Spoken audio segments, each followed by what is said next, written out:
It was a normal Tuesday night, really. I got home early. Tom was off school with the flu. I had sausage and beans, and Sheila had brought in a nice Victoria sponge to have with a cup of coffee. But I said I'd had a big lunch at a little chef down by Billingham on the way back from doing karaoke at my regular gig where I have to stay over. So she just put it in the fridge. So I was just about to get away early when Sarah comes in, screaming the place down. Apparently, she'd been at the guides and come back in a right paddy. Had a bollocking, apparently, but I was fucked if I was going to get drawn into a tribunal about the rights and wrongs of fucking brown owls. So I just give her some money to shut her up and then did a quick one. Thing about Sheila is she hates karaoke. I mean, she couldn't shout cool, and she's got no real idea about how much I'm really earning, you know. It's not that I want to lie. Well, I don't lie. You know, not really. Well, I mean, you don't actually have to lie all the time. It's just karaoke. Could be anywhere. It's come in useful. She only came about 3 times, that was it. Stroke of luck, really. And I suppose if she'd been a karaoke addict, then maybe I would never have met Karen. Or rather, I would have met Karen, but maybe I wouldn't have ended up marrying her. Such is life, eh? Anyway, I tell Sheila I'll see her in the morning, regular as clockwork, and then I'm out of there, straight over to New Biggin Hall. So on account of the authoritarian nature of the Girl Guide movement and the petulance of 12-year-olds, I was a bit late when I arrived. My dinner was in the oven. Sausages again, but this time with a nice onion gravy. Now, you can't say that about Karen. She makes a decent gravy. I mean, admittedly, she's let herself go over the years, you know. I'm not being judgmental. I'm not exactly an oil paint myself, but, well, I try to keep in shape. Mind you, I suppose if I was stuck in the flat all day with a toddler, I might be the same. But she's a nice woman, Karen, you know. She's a caring woman. I mean, it's not obvious when you meet her, you think, oh, our tits and front teeth, but, well, there's more to someone than meets the eye. So, I wolf down me sausages where we discuss various matters such as the gas bill and little Toby's jumpsuit and the technical limitations of the Sunderland defence, and then we're straight off to bed. Bang, hello, thank you, and head down for a bit of kip. Not that I particularly enjoy the sex. I mean, there's no wrong with us, like, you know, and, well, I'm not one to look a gift horse in the mouth, so to speak, but, well, to be honest, after 5.5 sausages, 2 lots of gas bills, and then the 45-minute drive up from the coast, carnal pleasures are a lot less appealing than a bit of shut-eye. But that's what we do. Every time I'm there, straight to bed. I worry, you know. She's going to think something's up. It's not normal, is it?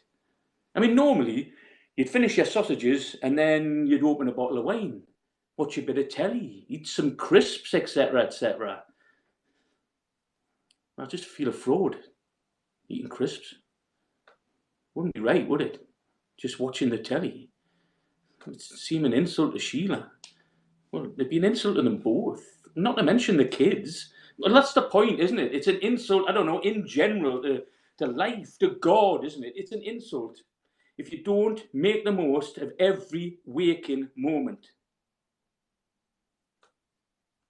And also,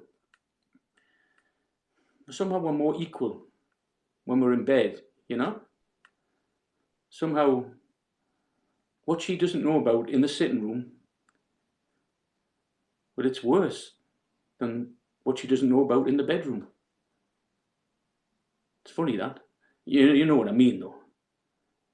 So anyway, we're in bed, and we're lying there, and now it's gone 11. We're just lying there in the dark, not talking, just breathing. And we smoky fags. And it's not sad, you know, it's just like we've got nothing to say to each other. What I really want to do is go to sleep, but somehow it doesn't seem right, you know. Somehow what seems important is just to be there, quiet. After a while I get up and I go to the toilet, On the way back, I look in on the bairn. There he is, fast asleep. His little mouth wide open like a little spuggy waiting for his mum. And I stand there in the doorway, bollock naked, just watching the little thing breathing. And I realised something weird. I realised that for the first time in ages, for the first time since we brought him home from the hospital, I suddenly feel like a dad. And then I realised I'm never with him alone. How can I be? I mean, with all my kids, I'm either with them with Sheila or with Karen. It was different when Tom and Sarah were little, you know, but before I met Karen and that. But for years now, I was only ever with them with their mums. And I'd never really thought of Toby like that, you know. I've never really thought of him as mine. Well, he's Karen's, isn't he? I mean, well, really, it was an accident, you know, but I don't know, of all the things I've done, all right, I should never have married Sheila, and I almost certainly should never have married Karen, and I should give up smoking, and I should have explained things years ago, but of all the things you do, or you might do, there's nothing really that compares to that, is there? There's nothing really that compares to making a life out of nothing. Karen came in and touched my arm. I physically jumped. For a moment there, I'd forgotten that Karen even existed. Well, I must have known in the back of my mind, you know, but for a moment she was irrelevant to what I felt about Toby. Not that I wanted to call him Toby. To be honest with you, I think it's going to be a curse, but it was her dad's name. And what with him dying early and, well, the fact that she was going to be doing all the donkey work, I thought, well, one of those battles you just have to concede. Don't suppose it's that bad. Not as bad as Enid. That's what it was going to be called if it had been a girl. It was a toss-up between that and Eileen. Thank fuck he's a boy. I looked at Karen, just standing there in the amber light that was coming through from the street lamp outside. And I thought, she's not in such bad nick, actually. You know, not considering she doesn't get out much. And she took my hand. We were both naked.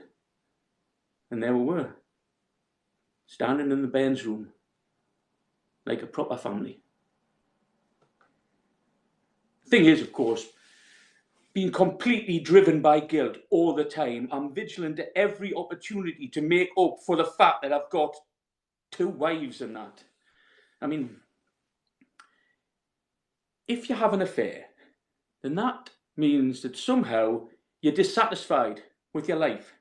And when you're dissatisfied, no matter what you do to conceal it, it always comes out, doesn't it? Well, that's psychology, that. Whereas, if you're a bigamist, I hate that word, bigamist. Old-fashioned, isn't it? Anyway, whereas, if you're a bigamist, then probably you aren't dissatisfied with one relationship. You know, as a matter of fact, psychologically, you probably enjoy one relationship so much, you want another one as well as that first one. Well, that's like the opposite of an affair, isn't it? It's the opposite of anything. Look, it's not like that life is just a choice between 2 clear-cut things. It's not that I stopped loving Sheila when I met Karen. It's not that I stopped loving Tom and Sarah when Toby was born. It's not that I love Toby less than them because he's called Toby. Life's not like that. Look, I'm not a bad man. I'm not even a dishonest man. My trouble is that I just didn't want to hurt anyone. It's just one little fib. It's all it takes. You are single, aren't you?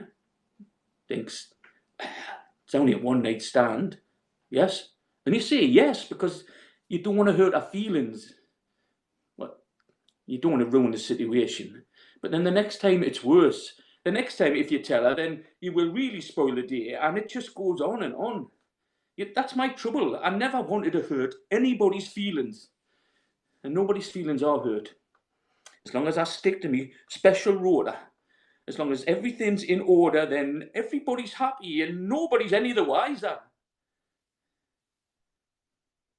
So, we go back into the bedroom, and she's sitting on the bed smoking. Now I'm thinking about Tom and his flu, and Sarah and the Girl Guides. And then she asked us, "You haven't got any children, from a previous relationship, have you?" And I just looked at her. I didn't know what to say. So I just said, "No." "What gives you that impression?" "Oh, it's nothing. It's just something you said." I thought, fuck. What the fuck have I said? So I just said, "Why? Like, what did I say?" "Well, you said that once that you thought the children, that when they were born, that they were born good, but that the world corrupts them." That was it. That was what I was supposed to have said. So I just said, "Well, what makes you think that that means I've got children already?" The way you said it. Now, A, it's unlikely that I ever said such a thing. And B, it's unlikely that I said it in such a way that would make somebody assume I said it, because I was already married and had 2 kids. So I just said, "No, of course I haven't got kids already." And Karen just looked. Was that a bad thing that was said? I don't know. I mean, I wanted to say, yes. Yeah, I've got 2 kids. One's a little star, but I love her. The other one's got flu. And I've got a wife. And I love her as well. I met her at the stage door in 1984. We were split up for a year in 1987. And I've got you. And I've got little Toby. And what's wrong with that? What's wrong with loving you all right? It's not normal. All right, I have to tell a few white lies every now and again, but at least it's better than being miserable and alone.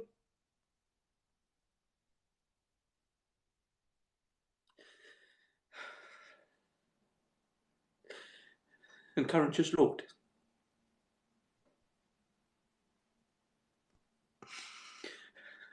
And I knew she knew. And I'd seen that look before. I'd seen Sheila look at us before, that look. Like you're looking right through a broken heart. I love you. You know that, don't you? And she just looked, which meant she did. "Come back to bed," she said. I looked at her right in the eye. I knew I had to say something.